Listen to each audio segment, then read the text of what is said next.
How to prune weeping pine trees.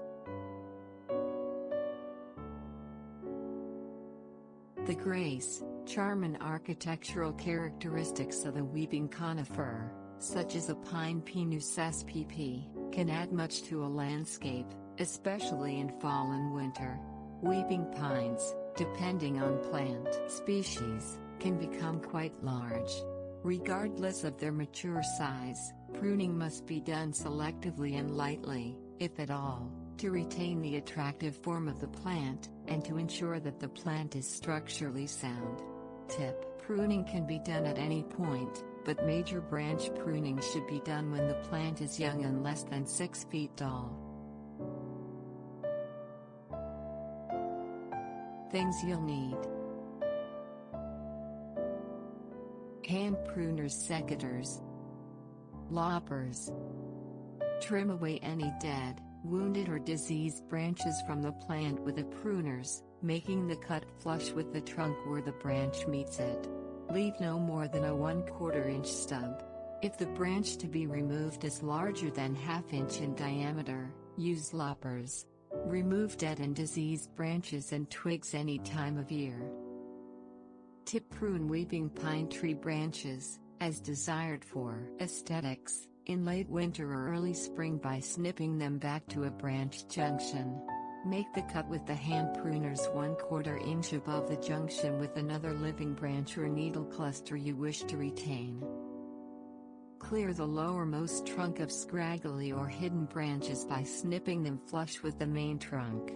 This can also be done on the main branches if cluttered branches look unattractive. Cut back branches that make contact with the soil.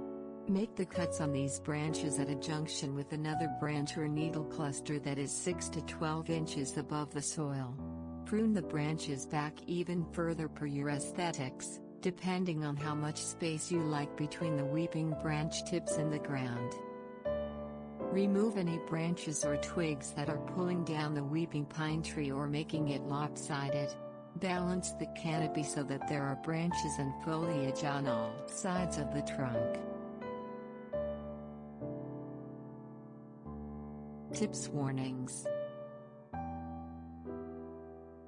Prune pines in early to midwinter when dormant to reduce the oozing or bleeding of the sap. Use the clippings for holiday decorations. Regardless of the best pruning and training on the weeping plant, the soil, frequency of wind, or length of branches can all act to topple it. Sometimes a brace or stake is needed to ensure the main trunk can fully support the arching canopy of foliage. With time, weeping pine branch tips that remain on the soil or mulch will root and grow horizontally like a ground cover. These can be removed. There should be one main trunk from which all others radiate. Branches that crisscross each other or put uneven weight loads on a trunk, such as all branches growing out to the right side of the trunk and none on the left side, should be removed or thinned out. Do not cut branches of weeping pines back into lower bare areas and expect regrowth. Pines usually do not spout new buds and needle clusters from older, barren twigs or lowermost parts of branches. Branch breakage and cracks often manifest themselves after heavy, wet snowfalls or ice storms. Be prepared for residual branch dieback upwards of 3 to 6 months after these events.